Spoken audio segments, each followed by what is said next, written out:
Welcome. You're listening to The Aligned Self, Conversations in Creating a Conscious and Abundant Life. This is Daniel Denovi. I'll be your guide and host. Let's see just where we can take this.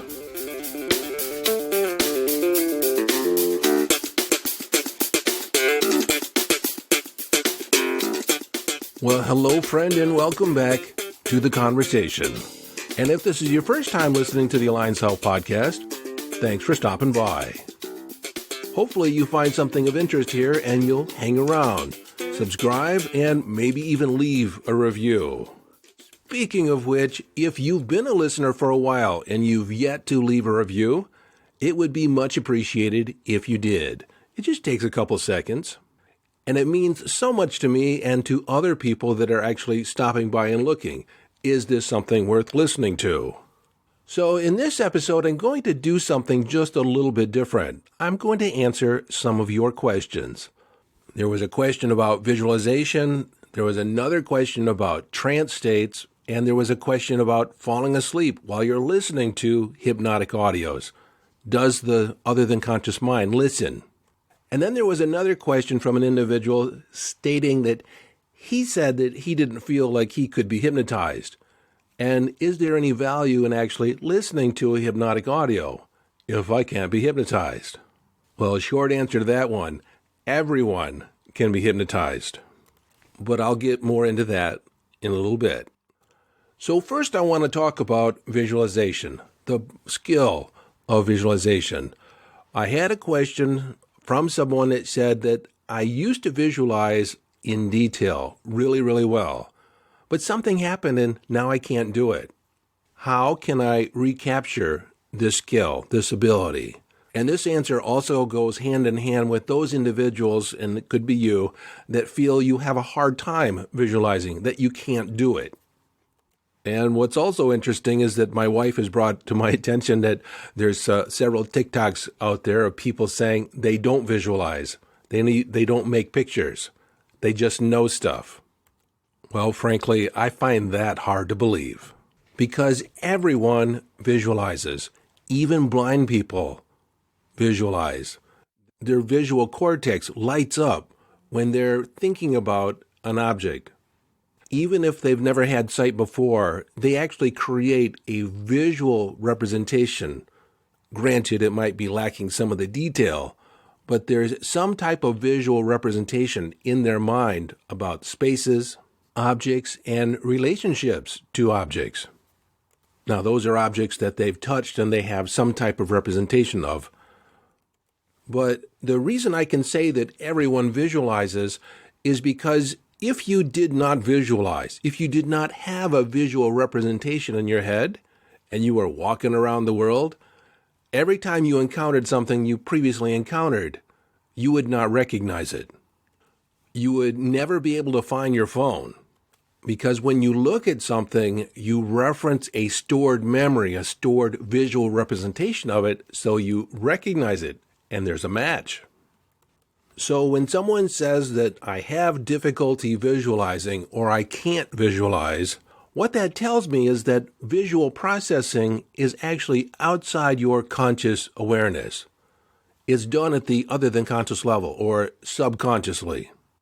Or said another way, that you're not conscious of or present to the visual references in your head. And because visual processing is a representation of one of our 5 representational systems, or our 5 senses, visual, auditory, kinesthetic, gustatory, and smell, we predominantly think in 3 different modes. And sometimes, just like you're right-handed or left-handed, you develop a preferred sense in processing information. And for those of you that have been listening for a while, this leans right into neuro-linguistic programming.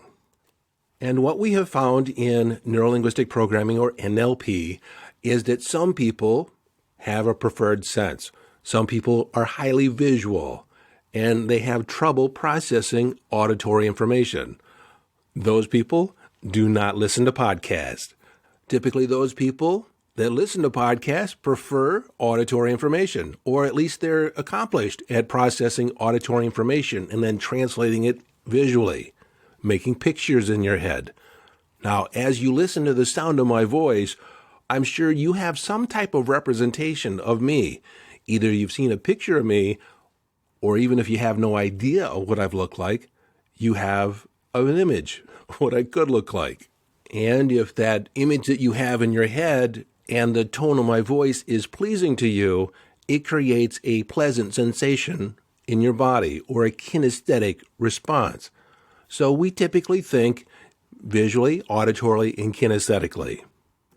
So since I've laid the groundwork that everyone visualizes in some capacity, how do I answer the question? I once visualized and was really good at it, but today I can't. So once we adopt this idea that we cannot do something, our other than conscious mind goes about proving us right. It validates that statement because every statement we have to ourselves is in some way self-hypnotic. For instance, have you ever gone out in the kitchen and someone asked you to get something and you have an image in your head of what it should look like or could look like, and you look all over and say, I can't find it. I don't see it. And they yell from the other room, it's right there in the cabinet. And you open it up and you're looking and say, I can't see it. And they say from the other room, oh my gosh, they get up, they come in the kitchen, and they open up the cabinet, and they reach right in and grab the salt or whatever they were asking you to get. And you're beside yourself. You said, I looked at everything and it wasn't there. And they say, if it was a snake, it would have bit you. And what that process is because there wasn't a visual match, you didn't recognize it right away, and you formed the belief right away, I can't find it, or I can't see it. And what we refer to that as in psychology is a scotoma, or a blind spot. In hypnosis, we refer to it as a negative hallucination, like you actually hallucinate that you can't see something. And so if you adopt the belief or the idea that you cannot visualize or you have a hard time visualizing, and in alignment with law of attraction, you will create the experience of not being able to visualize or not being able to visualize the way you did in the past. So there's a couple ways around that. One is to adopt the idea, well, I know I can visualize. It's just a matter of reconnecting, the nervous system to where I have a greater experience of visualization. I had a client one time tell me that he could not visualize. And I said, I don't believe it. And he said, it's true, I can't visualize. And then I asked him, do you own a house or do you live in a house? He said, yes, I own a house. I asked him, do you happen to have a window over the sink that looks out, say, into the backyard? He said, yes, I do have a window. And then I asked another question. Do you ever stand at the sink washing dishes or getting a cup of water and look out the window into the yard? He said, yeah. I said, well, pretend you're standing at the sink right now, looking out the back window. Describe to me what is in your backyard. Are there any trees, any bushes, anything that's significant that might not be in someone else's backyard? Well, he began to describe first on the right side of the yard was a huge oak tree. I said, is it kind of scraggly looking or is it nice and full? And he says, nice and full. It takes up a large part of the yard. And then he said, off to the left is my daughter's swing set or a play set. I said, is it one of those old metal swing sets or is it made out of wood and have a slide? He said, there's no slide, but it's made out of wood. I asked, is it made of multiple levels, split levels? And then he went and described everything in his backyard, doing so from visual memory. I then asked him, are you currently standing at your sink in your house? Are you really looking out into the backyard? He goes, no, I'm sitting here talking to you. And then I asked, how can you tell me what's in the backyard when you cannot visualize? Oh, I guess I can visualize. And that was like an epiphany to him. And then I said to him, since you can't visualize, close your eyes and try not to visualize what's in the room right now. Before you close your eyes, look around and just take a survey, then close your eyes and see if you can recall in your mind's eye what the room looks like. And he opened up his eyes and smiled and said, "Oh my God, I can visualize." And I replied, "Why, yes, you can." Now let's unpack for a second what I did. I tapped into a past association, something he was familiar with, something that he could, or at least I supposed he could, recall. And I did that in order to present a counter experience to the concept, the idea that he could not or wasn't able to visualize. And once I gave him that exception experience of being able to visualize something, the belief that I can't visualize disappeared, because in the face of contrasting evidence, there was no way he could say that belief was valid. So in reference to the woman that contacted me and asked the question about being able to visualize in detail once, and then now not being able to do it, what is my suggestion to her? It's kind of the same thing, because we want to actually bring an unconscious process into conscious awareness. So we do that by recalling images that we're familiar with. And you can begin where you are. Now, I don't suggest you do this while you're driving, but if you're standing still or if you're in a room, you can look around the room and take an inventory of what's there. Then close your eyes and see if you can recreate the image of the room or a scene in front of you in your mind's eye. So as you're thinking about it and you're recreating this image, pick one item, pick one thing that you know is there, and try and recreate that in as much detail as you can. And then start recalling other things that are around that image, or call that an anchor image or an anchor idea, and then expand around that thing that you know is there. Again, recalling in as much detail, what is the color, what is the texture, asking specific questions about that visual image.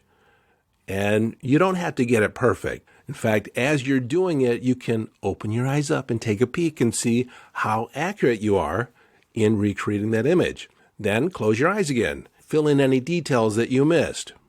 And this goes back to a previous episode when I talked about being or rewarding approximately right behavior. And get excited about any little detail that you can recall in your mind's eye. And say to yourself, you should be proud of yourself and your ability to visualize, because you're just going to get better and better all the time. Now, if you allow the critical voice to step in, if you didn't get the visualization or the reproduction of the scene of the room in front of you exactly right, you would say, "Oh, I can't visualize." And you would probably give up. But if you peek and you take a look and you fill in any details and you just keep recreating this image in your head, you're practicing visualizing. And this is what I've done over the years, is I practice visualizing over and over again. I'll take a look at the scene. What do I observe? And I'll close my eyes and recreate the images in front of me. And then when you can do that, you can practice submodalities, like shifting the different aspects of the representation in your head. Referencing my client who was looking out the back window and saw the big oak tree off to the right in his yard. I asked him, imagine if the green leaves on that were red. And they could be all red, or perhaps some of the leaves were really dark red and other leaves were very light red, and maybe even other leaves were pink. And the ability to do that is also called positive hallucination. Seeing something that isn't really there, but you can imagine it in your mind's eye, represent it in your mind's eye. Now, a practice that I've also done to help my visualization skills is I navigate through the house in the dark. Now, I'm typically the last one to bed, or not always, but when I am, I'll turn out all the lights downstairs and make my way through the furniture, around obstacles, without walking into them or without hitting them or even brushing up against them, relying upon the visual representation in my head. And if there's too much ambient light, I'll close my eyes because I don't want to cheat. And in my mind's eye, in my head, I'll count the number of steps, the distance. I'll try and get the relationship of the furniture, where I am in relationship to everything else. And sometimes I bump into stuff, but most of the time, many times I do not. I get through everything as if it's an obstacle course without bumping into anything. One thing that I want to add, this practice of looking around the room, closing your eyes and trying to recall what's there, not only practices your visualization skills, but it also enhances your ability to have a photographic memory. It's a way of exercising your memorization skills. Now, I'm going to stop this conversation about visualization here and now, and I'll definitely talk about this more in a future episode because it's such a vital skill. But in the interest of this episode, I'm going to address the other questions that were brought to me because this is answering listeners' questions. So for context, I recently released a hypnotic audio, an activation audio that I created on 2/22/2022. And it's designed to activate your spiritual gifts and enhance the communication with your higher self, to enhance your intuition, to also enhance your ability to manifest the things that you want and draw them closer to you, as well as access your intuitive guidance. And if you want to check out this audio for yourself, you can go to yesdaniel.com/activate. That's yesdaniel.com/activate. And as always, the link will be in the show notes. But these questions arose out of people using the hypnotic activation audio and having varying results, or what they conceived of as not so stellar results. And one of the questions was, is it every time I listen to it, I'm falling asleep? Am I still getting benefit from the audio? Well, the short answer is yes. And the longer answer is that the subconscious or the other than conscious mind never sleeps. It is always listening. So the aspect that's sleeping, the part of your mind that's sleeping, is your conscious awareness. And especially if you reach the end of the recording and you're aware that the recording has just ended, or you suddenly wake up, quote unquote, just before the end of the recording. That proves that your conscious mind just stepped aside, it went on a tour or drifted, it relaxed, it went blank, and your other than conscious mind was completely listening. And then by definition, you were not sleeping, you were just in a deep trance state, which is the perfect learning state. But again, the other than conscious mind does not sleep. And this has been problematic in the operating room where people are under anesthesia. And the surgeons weren't always aware that what they were saying was actually being heard by the anesthetized patient. And this was discovered after people that had gone through anesthesia and were hypnotized, they could recall almost verbatim everything that was said in the operating room. And then there was this man that was undergoing surgery. And the surgeon, the lead surgeon, told one of the assistants to retract the liver, pull it back so he could get underneath. And before the assistant could respond, the man being operated on contracted his liver and it pulled it back out of the way. You see, the subconscious is always listening. Now, when I was younger, I spent a lot of time programming myself in my sleep. I had bought a special cassette recorder that would actually play the A side and the B side of the cassette in a looping fashion. I had 45 minutes of affirmations on one side and an additional 45 minutes of affirmations on the other side. And I would let that play over and over and over again all night long. Volume-wise, just soft enough where it wouldn't interrupt my sleep, but loud enough to where I could hear it if I strained for it. And as I slept, I had the lucid experience of being aware of the affirmations, even though I was asleep. Now, when I did that when I was younger, I did it without headphones, but today I do it using recording on my phone. I loop it, and I don't do it a lot. I don't do it all the time because it's kind of cumbersome to sleep with the headphones in, but it's doable. It does work because the subconscious never sleeps. Now, if you listen to hypnotic audio or if you try and meditate and you fall asleep and stay asleep, it's not a failure because what it indicates is that more than likely you're sleep deprived. You needed the sleep anyways. And typically the sleep that's induced as a result of a hypnotic audio is an even deeper sleep and a more restorative sleep than you could have or would have gotten naturally. And this brings us to the third question is, I don't think I can be hypnotized because I hear virtually everything that's said in the audio. Is it worth my time to listen to a hypnotic audio? And the answer is yes, because how do you define trance? Trance is a very naturalistic state. People move in and out of trance all the time. In fact, most people live in trance.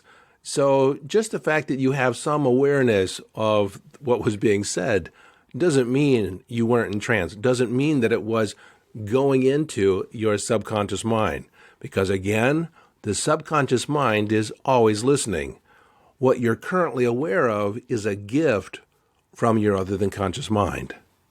Now, that's a concept that I'll talk about in a future podcast because it's more of an expansive concept.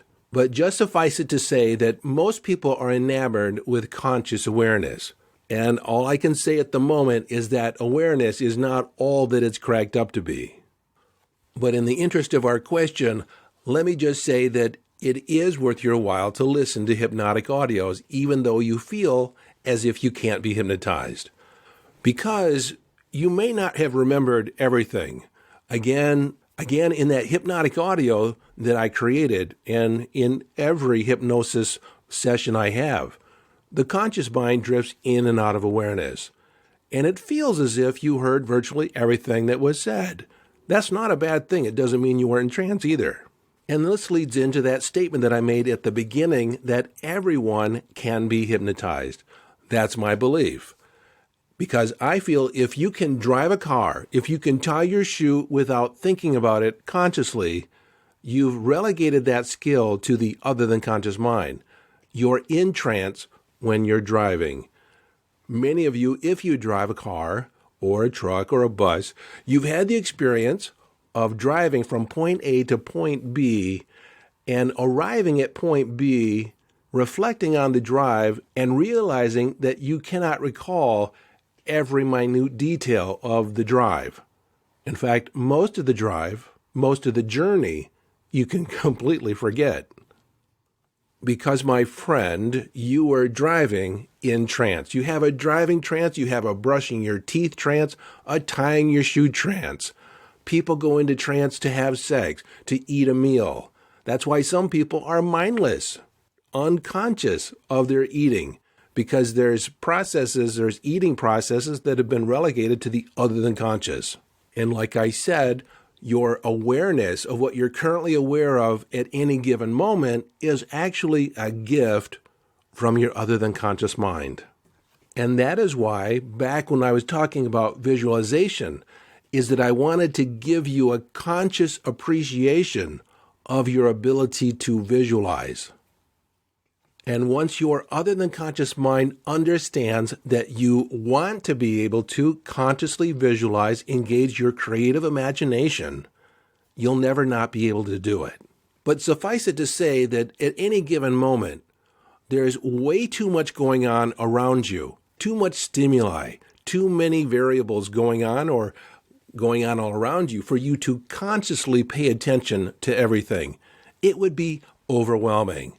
So your other than conscious mind, your subconscious mind, pays attention to everything and then makes you present to or aware of certain aspects going on in your environment that you consider or you've been trained or programmed to consider relevant or important.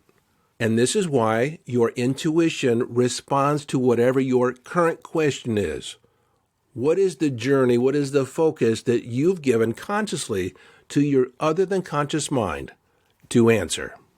So that's it for this episode. Hopefully I answered some of your questions in the process of answering these other listeners' questions about the mind. And again, if you found this interesting, I'll do a deeper dive on each of these different questions at some point in future episodes, because it's all about how the mind works and how you can utilize your mind to get the results that you want in life. Well, this is your friend and host, Daniel Denovi, urging you to follow your bliss. Live your life from inner signals. Be inner directed as you live the epic adventure.